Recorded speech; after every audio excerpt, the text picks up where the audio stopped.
അടുത്ത ദിവസം കാലത്ത് തന്നെ അബിയെ മുറിയിലേക്ക് മാറ്റിയിരുന്നു. ബെഡിൽ ചാരിയിരിക്കുവാണ് അബി. ഇത്ര ദിവസത്തെ ഹോസ്പിറ്റൽ വാസം കൊണ്ട് തന്നെ അവനാകെ ക്ഷീണിച്ചിരുന്നു. അവന് കഴിക്കാനുള്ള കഞ്ഞിയുമായി ചിത്ര അടുത്ത് തന്നെയുണ്ട്.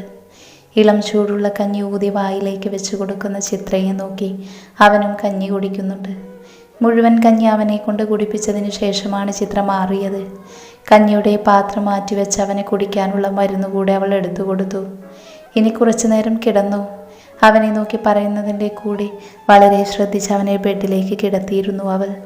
എന്നാൽ അടുത്തേക്ക് വന്ന ചിത്രയുടെ കയ്യിൽ പിടിച്ച് തനിക്കടുത്തേക്ക് ഇരുത്തിയിരുന്നു അവൻ. നിനക്ക് നല്ല ക്ഷീണമുണ്ട്, വാ. അവളെ നോക്കി പറയുന്നതിൻ്റെ കൂടെ അബി തൻ്റെ കൈ അവൾക്ക് നേരെ നീട്ടിയിരുന്നു.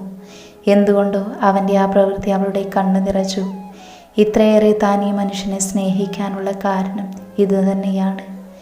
തനിക്ക് മുന്നേ തന്നെ മനസ്സിലെന്താണെന്ന് മനസ്സിലാകും. അത്രത്തോളം ചേർത്ത് തന്നെ പിടിക്കും. നിറഞ്ഞ കണ്ണുകളോടെ തന്നെ നോക്കി നിൽക്കുന്നവൾ കണ്ടതും അവൻ പതിയെ ബെഡിൽ നിന്ന് എണീറ്റു. നീ ഒരുപാട് ഭയന്നു പോയല്ലേ? അവളുടെ നിറഞ്ഞ കണ്ണുകൾ തുടച്ചു കൊടുത്തുകൊണ്ട് അവൻ ചോദിച്ചതും അവളുടെ ഉള്ളിൽ നിന്നൊരു തേങ്ങൽ പുറത്തേക്ക് വന്നിരുന്നു. അവൻ്റെ മാറിൽ മുഖമർത്തി അവൾ കരയുമ്പോൾ ഇറങ്ങിയ കൈകൊണ്ട് അവളെ തന്നോട് ചേർത്ത് പിടിച്ച് മറുകൈ കൊണ്ട് ബാലൻസ് ചെയ്ത് നിന്നു അവൻ. ഇതേ സമയം അബിയെ കാണാനുള്ള ആവേശത്തിൽ കതവ് തുറന്നകത്തേക്ക് വന്ന് ഇന്ദ്രൻ കാണുന്നത് ഇതേ കാഴ്ചയാണ്. അയാളുടെ ചുണ്ടിനൊരു ചിരി വിരിഞ്ഞു. അവർക്ക് ശല്യമാകാതെ കഥകടച്ച് പുറത്തു നിൽക്കുമ്പോൾ ഇനിയുള്ള ജീവിതകാലം മുഴുവൻ അവർക്കിതുപോലെ പരസ്പരം തണലാകാൻ കഴിയട്ടെ എന്ന് അയാൾ പ്രാർത്ഥിച്ചു. കുറച്ച് നിമിഷം അതേപോലെ കടന്നു പോയതിനു ശേഷമാണ് അബിയെക്കുറിച്ച് അവൾ ചിന്തിക്കുന്നത് പോലും. പെട്ടെന്ന് അവനിൽ നിന്ന് അകന്നു മാറുമ്പോൾ അബിക്ക് എന്തെങ്കിലും പറ്റിക്കാണുമോ എന്നുള്ള വേവലാതി അവളുടെ ഉള്ളിൽ നിറഞ്ഞിരുന്നു. എന്നാൽ അതേ സമയം തന്നെയാണ് ഡോറിൽ ആരോ മുട്ടിയതും. അല്പസമയത്തിനു ശേഷം കതകുന്ന അകത്തേക്ക് വരുന്ന ഇന്ദ്രനെ കണ്ടപ്പോൾ അല്പം അടിയോടുകൂടി തന്നെ ചിത്ര അവനിൽ നിന്ന് മാറി നിന്നു. എന്നാൽ അപ്പോഴും ഇന്ദ്രൻ്റെ കണ്ണുകൾ അവൻ്റെ മുഖത്തായിരുന്നു. ഇന്ദ്രനെ തന്നെ നോക്കിയിരിക്കുവാണ് അബി. അവൻ്റെ മുഖം ശാന്തമാണ്. Abi, how do you feel now? അബിയുടെ അടുത്തേക്ക് നടന്നു ചെന്ന് ചെയറടുത്തേക്ക് വലിച്ചിട്ടിരിക്കുന്നതിനോടൊപ്പം തന്നെ ഇന്ദ്രൻ അവനോട് ചോദിച്ചതും അയാളെ ഒന്ന് നോക്കി അവൻ. Feeling better. ഞാൻ കുടിക്കാൻ എന്തെങ്കിലും കൊണ്ടുവരാം. ഒന്നും മിണ്ടാതെ നോക്കി നിൽക്കുന്ന ഇന്ദ്രനെയും അബിയെയും കണ്ടപ്പോൾ അവർക്കിടയിൽ തനിക്കറിയാത്തതെന്തോ സംസാരിക്കാനുണ്ടെന്ന് മനസ്സിലായ പോലെ ചിത്ര പുറത്തേക്ക് നടന്നു. ചിത്ര പോകുന്നതിനോടൊപ്പം തന്നെ കതകൊന്ന് ചാരിയതും അതുവരെ ശാന്തമായി നിന്ന് ഇന്ദ്രൻ്റെ മുഖം അല്പം ഗൗരവത്തിലായി. ആ മഹേശ്വരി ഇനിയും അവരെ വെറുതെ വിടരുത്, ചുട്ട് ചാമ്പലാക്കണം. അവരോടുള്ള ദേഷ്യം മുഴുവൻ തൻ്റെ കൈമുഷ്ടി ജനിച്ച് പിടിച്ച് ഇന്ദ്രൻ പറഞ്ഞു തീർക്കുമ്പോൾ ഒന്നും മിണ്ടാതെ അങ്ങനെ ഇരുന്നു അബി. നീ എന്താ ഒന്നും മിണ്ടാത്തത്? ഇനിയും അവരെ ഇങ്ങനെ വിടാൻ പറ്റില്ല. നിനക്ക് വയ്യെങ്കിൽ ഞാൻ ചെയ്തോളാം. ദേഷ്യത്തിൽ പറയുന്നതിൻ്റെ കൂടെ ഇരിക്കുന്ന ചെയറിൽ നിന്ന് എഴുന്നേറ്റിരുന്നു അയാൾ. വേണ്ടെങ്കിൽ അവർക്കുള്ളത് ഞാൻ കൊടുത്തോളാം. ശാന്തമായി എന്നാൽ കടുപ്പമേറിയ വാക്കുകളോട് കൂടി അബി പറഞ്ഞതും ഇന്ദ്രൻ തല ഉയർത്തി അവനെ ഒന്ന് നോക്കി. ചുവന്ന് കലങ്ങിയ കണ്ണുകളും വലിഞ്ഞു മുറുകിയ മുഖവുമായിരിക്കുന്ന അബി. അവൻ്റെ കണ്ണുകളിൽ തെളിഞ്ഞു മറയുന്ന കോപവും വെറുപ്പും. അതവരോടാണ്, മഹേശ്വരിയോട്. ഇതിനു മുൻപ് പല പ്രാവശ്യം അവർ അബിയെ കൊല്ലാൻ ശ്രമിച്ചിട്ടുണ്ട്. എന്നാൽ അന്നൊന്നും അവർക്കെതിരെ ഇങ്ങനെ അവൻ പ്രതികരിച്ചിട്ടില്ല. എന്തിന് അതൊന്നും മൈൻഡ് പോലും ചെയ്തിട്ടില്ല. എന്നാൽ ഇത്തവണ അതവന് ക്ഷമിക്കാനും സഹിക്കാനും പൊറുക്കാനും കഴിയില്ല. കാരണം ഇത്തവണ അവൻ ഉന്നവെച്ചത് തൻ്റെ ഭാര്യയെയാണ്, ജനിക്കാൻ പോകുന്ന കുഞ്ഞിനെയാണ്. അത് മറക്കാനും പൊറുക്കാനും അവന് കഴിയില്ല ഒരിക്കലും. അബിയുടെ വാക്കുകൾ കേൾക്കെ വലിയ ആശ്വാസവും സമാധാനവും സന്തോഷവും നിറഞ്ഞു ഇന്ദ്രനിൽ. അല്ലെങ്കിലും കണക്കുകളെല്ലാം നേർക്കുനേർ തീർക്കുന്നത് തന്നെയാ ഉത്തമം, അയാൾ മനസ്സിൽ കരുതി. പിന്നെയും കുറച്ചു നേരം അയാൾ നിന്നിട്ടാണ് അവർ പോയത്. പോകുന്നതിന് മുൻപ് ചിത്രയെ കാണേണ്ട ആരോഗ്യം ശ്രദ്ധിക്കണമെന്ന് പറയുകയും ചെയ്തു. അവളും ചിരിയോടെ തല കാണിച്ചു. പിന്നെയും ദിവസങ്ങൾ കടന്നുപോയി. നാളേക്ക് പോകാൻ നിന്ന ചന്ദ്രുവിൻ്റെ ബാംഗ്ലൂർ പോക്ക് പിന്നെയും നീണ്ടു. അതിന് കാരണം സുഭദ്ര തന്നെയായിരുന്നു. തറവാട്ടിൽ നിന്ന് ഫ്ലാറ്റിലേക്കുള്ള മാറ്റം പോലും അവരിൽ വല്ലാത്ത അസ്വസ്ഥതയാണ് നിറയ്ക്കുന്നത്.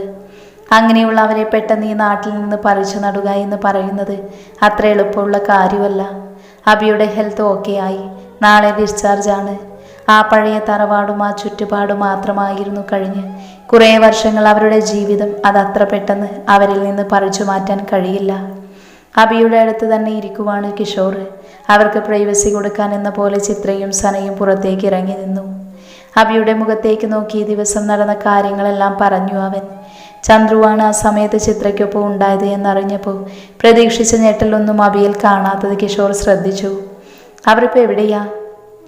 എല്ലാം കേട്ട് കുറച്ചു നേരം മിണ്ടാതിരുന്നതിനു ശേഷം അബി ചോദിച്ചപ്പോൾ കിഷോർ അവനെ ഒന്ന് നോക്കി. അവൻ്റെ ഫ്രണ്ട് ഫ്ലാറ്റിലാണ്. നാളെ മോർണിംഗ് അവർ ബാംഗ്ലൂരിലേക്ക് പോകും. ഇനിയൊരു തിരിച്ചുവരവുണ്ടാകുമെന്ന് തോന്നുന്നില്ല. കിഷോർ പറഞ്ഞതിനൊന്ന് അമർത്തി മൂളി അവൻ. അടുത്ത ദിവസം കാലത്ത് തന്നെ അബിയെ ഡിസ്ചാർജ് ചെയ്തു. അവനുമായി കാറിൽ ഇരിക്കുവാണ് ചിത്ര. ഡ്രൈവിംഗ് സീറ്റിൽ കിഷോറും കോ ഡ്രൈവിംഗ് സീറ്റിൽ സനയുമുണ്ട്. ചിത്ര ഒന്ന് ശ്വാസമെടുത്ത് അവൻ്റെ തോളിലേക്ക് ചാഞ്ഞു.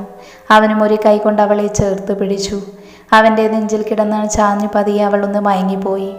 പെട്ടെന്ന് കാർ നിന്നതറിഞ്ഞതും ചിത്ര അബിയുടെ തോളിൽ നിന്ന് പതിയെ തല ഉയർത്തി നോക്കി. മുൻപിൽ തല ഉയർത്തി നിൽക്കുന്ന ഈശ്വരമഠം ചിത്രക്കാകെ വല്ലാതെ തോന്നി.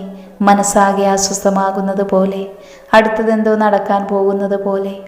എന്നാൽ പുറത്തേക്ക് നോക്കിക്കൊണ്ട് കണ്ണുമിഴിച്ച് നിൽക്കുന്നവളെ അവൻ തന്നോട് ചേർത്ത് പിടിച്ചു. ഇവിടെ എന്താ? ചെറിയ ഭയത്തോടെ അബിയോട് ചിത്ര ചോദിക്കുമ്പോൾ അവനെ കൊല്ലാൻ ശ്രമിച്ചത് രാജേശ്വരിയാണെന്നും ഇനിയും അവർ അതിന് മടിക്കില്ല എന്നും അവൾക്കറിയാമായിരുന്നു. പക്ഷേ ഇപ്പോൾ ഇവിടേക്കുള്ള ഈ വരവ് അതെന്തായാലും നല്ലതിനല്ല, അതുറപ്പ്. ഇറങ്ങ്. പുറത്തേക്ക് കണ്ണ് കാണിച്ച് പറയുന്നവനെ അവൾ പകപ്പോടെ നോക്കി. എന്നാൽ അവളെ മൈൻഡ് ചെയ്യാതെ അവൻ പുറത്തേക്ക് ഇറങ്ങിയിരുന്നു. പുറകെ അല്പം അടിച്ച ചിത്രയും. വീടിന് പുറത്ത് ഒരു കാർ വന്ന് നിൽക്കുന്നത് കണ്ട് മഹേശ്വരി പുറത്തേക്ക് ഇറങ്ങിയത്. കുറച്ച് ദിവസങ്ങളായി വല്ലാത്തൊരു മാനസികാവസ്ഥയിൽ കൂടിയാണ് അവർ കടന്നു പോകുന്നത്. ആ വലിയ വീട്ടിൽ നിന്ന് വസുന്ധരയും മക്കളും പോയപ്പോൾ അവർ തനിച്ചായതുപോലെ. ഇപ്പോൾ ആ വലിയ വീട്ടിൽ അവരും ഒരു ജോലിക്കാരിയോ മാത്രമാണുള്ളത്. ആകെ ഒറ്റപ്പെട്ട അവസ്ഥ. പക്ഷേ തന്നെ ധിക്കരിച്ചു പോയവരെ തിരിച്ചു വിളിക്കാനും തോന്നുന്നില്ല. പുറത്തേക്കിറങ്ങിയ മഹേശ്വരിയുടെ കണ്ണുകൾ കാറിൽ നിന്ന് പുറത്തേക്ക് വരുന്നവരിലേക്ക് പോയി. അബിയെയും അവൻ്റെ കൈ പിടിച്ചു നിൽക്കുന്ന ചിത്രയെയും കണ്ടതും അവരുടെ മുഖത്ത് ദേഷ്യം നിറഞ്ഞു, പുച്ഛവും നിറഞ്ഞു. ഇവൻ കാരണം, അവൻ്റെ അമ്മ കാരണമാണ് താൻ തനിച്ചായത്. എൻ്റെ മകനെ ഇവൻ്റെ അമ്മയും എൻ്റെ ചന്ദ്രുവിനെ ഇവനും എന്നിൽ നിന്ന് അകറ്റി. അവരുടെ കണ്ണുകൾ പകയോടെ അവൻ്റെ കയ്യിലേക്കും അവൻ ചേർത്ത് പിടിച്ചു നിൽക്കുന്ന ചിത്രയിലേക്കും പോയി. ഇത്രയൊക്കെ ചെയ്തിട്ടും തൻ്റെ മുൻപിൽ ഒരു വൻമരം പോലെ നിൽക്കുന്നവരെ അവർ പകയോടെ നോക്കി നിന്നു. എന്തു വേണം? അവനെ നോക്കി ദേഷ്യത്തിൽ മഹേശ്വരി ചോദിക്കുമ്പോൾ അബിയുടെ ചുണ്ടുകൾ പുച്ഛത്തിലൊന്ന് കോടി. ഒന്നും വേണ്ട, നിങ്ങൾ ഇത്രയൊക്കെ ശ്രമിച്ചാലും എന്നെ ഒന്നും ചെയ്യാൻ കഴിയില്ല എന്ന് ബോധ്യപ്പെടുത്താൻ വേണ്ടി വന്നതാ. തന്നെ നോക്കി വീറോടെ പറയുന്ന അബിയെ നോക്കാൻ കഴിയാതെ അവർ തലവെട്ടിച്ചു. പക്ഷേ അപ്പോഴും അവനോടുള്ള ദേഷ്യം അവർ മുഷ്ടി ചുരുട്ടി നിയന്ത്രിച്ചു. എന്നാൽ അടുത്ത നിമിഷം തന്നെ ഒരു പോലീസ് ജീപ്പ് ആ വീടിന് മുൻപിൽ വന്നു നിന്നിരുന്നു. സംശയത്തോടെ മഹേശ്വരി അങ്ങോട്ടേക്ക് നോക്കിയതും ആ ജീപ്പിൽ നിന്ന് പുറത്തേക്കിറങ്ങി അവരുടെ അടുത്തേക്ക് നടന്നിരുന്നു. അതേസമയം അവരെ സംശയത്തോടെ നോക്കി നിന്ന മഹേശ്വരിയെ ഒന്ന് പുച്ഛിച്ചുകൊണ്ട് ACP സ്റ്റാൻലിൻ അവരുടെ കയ്യിലേക്ക് അറസ്റ്റ് വാറന്റ് വെച്ചു കൊടുത്തിരുന്നു. ഇതെല്ലാം നോക്കിക്കൊണ്ട് ചിത്രയെ ചേർത്ത് പിടിച്ച് അബി കാറിലേക്ക് ചാരി നിന്നു. എന്നാൽ അയാളുടെ ആ പ്രവൃത്തിയിൽ ഒന്ന് പകച്ചുപോയവർ ആ വാറന്റ് തുറന്നു നോക്കുന്നതും അതിലുള്ള കാര്യങ്ങൾ വായിച്ചു ഞെട്ടുന്നതും അബി ഒരു ചിരിയോടെ നോക്കി നിന്നു. അതേ നിമിഷം തന്നെ അയാൾ അവരുടെ അടുത്തേക്ക് ചെന്ന് കയ്യിലുള്ള വിലങ്ങ് അവരെ അണിയിച്ചിരുന്നു. ഒരു നിമിഷം അവർ ഒന്ന് ഞെട്ടിയെങ്കിലും തീർത്തും അവരെ പുച്ഛിച്ചുകൊണ്ട് സ്റ്റാൻലിൻ അവരുടെ മുഖത്തേക്ക് നോക്കി. വയസ്സുകാലത്ത് അടങ്ങി ഒതുങ്ങി ജീവിക്കണം, അല്ലാതെ മറ്റുള്ളവരുടെ നെഞ്ചത്ത് പാണ്ടിലോറി കയറ്റാൻ നോക്കിയാലേ ഇതുപോലെ വയസ്സാൻ കാലത്ത് അടിയെണ്ണേണ്ടി വരും. എന്നാൽ അയാളുടെ വാക്കുകൾ കേൾക്കെ മഹേശ്വരിയിൽ അപമാനവും ദേഷ്യവും വർദ്ധിച്ചു. ആ കണ്ണുകൾ ചുവന്നു കലങ്ങി. അബി അവരെ പകയോടെ ഒന്ന് നോക്കി. വാ, നടക്ക് എന്ന് പറയുന്നതിൻ്റെ കൂടെ സ്റ്റാൻലിൻ്റെ കണ്ണുകൾ അടുത്ത് നിൽക്കുന്ന ലേഡി കോൺസ്റ്റബിളിലേക്ക് പോയി. ഉടനെ അവർ അവരെ കൊണ്ട് മുൻപോട്ട് നടക്കുകയും ചെയ്തു. എന്നാൽ അവൻ അബിയുടെ മുൻപിലെത്തിയപ്പോൾ മഹേശ്വരി ഒന്ന് നിന്നു. അപ്പോഴും തന്നെ പുച്ഛത്തോടെ നോക്കി നിൽക്കുന്നവനെ ഒന്ന് നോക്കി അവർ. ഞാൻ ജീവിതകാലം മുഴുവൻ ജയിലിൽ കിടക്കില്ല, പുറത്തു വരും. ആത്മവിശ്വാസത്തോടെ പറയുന്നവരെ അവനൊന്ന് നോക്കി നിന്ന് പുച്ഛിച്ച് ചിരിച്ചു. അപ്പോഴും അവൻ്റെ കയ്യിൽ തൂങ്ങി നിൽക്കുകയായിരുന്നു ചിത്ര. വെല്ലുവിളിയൊക്കെ പിന്നെ മതി, ഇപ്പം നടക്ക്. കൂട്ടത്തിലുള്ള ലേഡി കോൺസ്റ്റബിൾ ശബ്ദിച്ചതും അവർ മുൻപോട്ട് നടന്നു. പക്ഷേ അപ്പോഴും ആ മനസ്സ് നിറയെ പകയായിരുന്നു, പക മാത്രം. വിലങ്ങ് വെച്ച കൈയുമായി മഹേശ്വരി ജീപ്പിൽ കയറി പോകുന്ന ചിത്ര നോക്കി നിന്നു. അവളുടെ കണ്ണുകൾ നിറഞ്ഞു. താൻ മുങ്ങിക്കൊണ്ടിരിക്കുന്ന കപ്പലാണെന്നറിഞ്ഞിട്ടും തകർച്ചയുടെ പടുകുഴിയിലേക്കാണ് പോകുന്നതെന്നറിഞ്ഞിട്ടും ഇപ്പോഴും പകയും വിദ്വേഷവും ഉള്ളിൽ കൊണ്ട് നടക്കുന്നവരെ കാണെ ചിത്ര തകർന്നു പോയി. അതിന് കാരണം ഭയമായിരുന്നു. അവർ ഇനിയും തങ്ങളെ സ്വസ്ഥമായി ജീവിക്കാൻ വിടില്ലല്ലോ എന്നുള്ള ഭയം. തളർച്ചയോടെ ചിത്ര അബിയുടെ തോളിലേക്ക് ചാഞ്ഞതും അവളെ തന്നോട് ചേർത്ത് പിടിച്ചിരുന്നു അവൻ. ഒരു മിനിറ്റ്. മുൻപിലേക്ക് നടന്ന മഹേശ്വരിക്ക് പുറകിൽ നിന്നൊരു വിളി വന്നിരുന്നു. സംശയത്തോടെ നോക്കിയ പോലീസുകാരനെയും മഹേശ്വരിയായി നോക്കിക്കൊണ്ട് അഭി പറഞ്ഞു, ജയിലിലുള്ള സുഖവാസം കഴിഞ്ഞ് ഇങ്ങോട്ട് വരാമെന്ന് കരുതണ്ട. നിയമപ്രകാരം എൻ്റെ പേരിലുള്ള ഈ വീട് ഇനി മുതൽ എൻ്റേതായിരിക്കും, എൻ്റേത് മാത്രം. ഈശ്വരമംഗലം എന്ന പേരുള്ള ഈ വീട് ഇന്നു മുതൽ അഭിമന്യുവിൻ്റേതാണ്. അഭിമന്യു ദുർഗാദേവിയുടേത്. അഹങ്കാരത്തോടു കൂടിയും അഭിമാനത്തോടു കൂടിയും അഭി അത് പറഞ്ഞപ്പോൾ ഇടിവെട്ടിയതുപോലെ നിന്നുപോയി മഹേശ്വരി. എന്നാൽ അവരെ ഒന്ന് പുച്ഛിച്ചുകൊണ്ട് കിഷോർ വീടിനകത്തേക്ക് പോയി.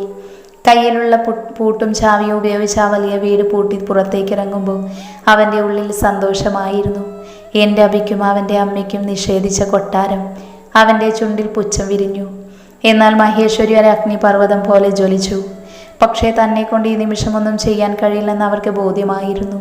അതുകൊണ്ട് മാത്രമാണ് അവർ മൗനം പാലിച്ചത്.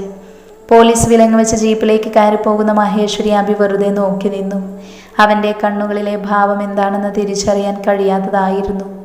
എന്നാൽ ഇനിയും ഒന്നും കാണാൻ കഴിയാത്തതുപോലെ ചിത്ര അവൻ്റെ നെഞ്ചിലേക്ക് ചേർന്ന് നിന്നു. എന്നാൽ അവരുടെ അടുത്ത് നിന്ന് കിഷോറും സനയും സന്തോഷത്തോടെ ആ കാഴ്ച നോക്കി നിന്നു. ഗേറ്റ് കടന്നു പോകുന്ന പോലീസ് ജീപ്പിനകത്തിരിക്കുമ്പോഴും മഹേശ്വരിയുടെ കണ്ണുകൾ അവരിൽ തന്നെയായിരുന്നു. ആരോടൊക്കെയോ ഉള്ള എന്തിൻ്റെയോ പേരിലുള്ള അടങ്ങാത്ത പക അവരുടെ ഉള്ളിൽ അഗ്നിയായി ആളിക്കത്തി. തൻ്റെ വീട്. എന്നാൽ ഇന്ന് കുറച്ച് ദിവസങ്ങൾക്ക് ശേഷം വീട്ടിലേക്ക് വന്ന് കയറിയപ്പോൾ വല്ലാത്ത സമാധാനം തോന്നി ചിത്രയ്ക്ക്. ഇത്ര ദിവസത്തെ ഹോസ്പിറ്റൽ വാസവും അനുഭവിച്ച ശാരീരിക മാനസിക ബുദ്ധിമുട്ടിനും ഒരാശ്വാസം കിട്ടിയതുപോലെ.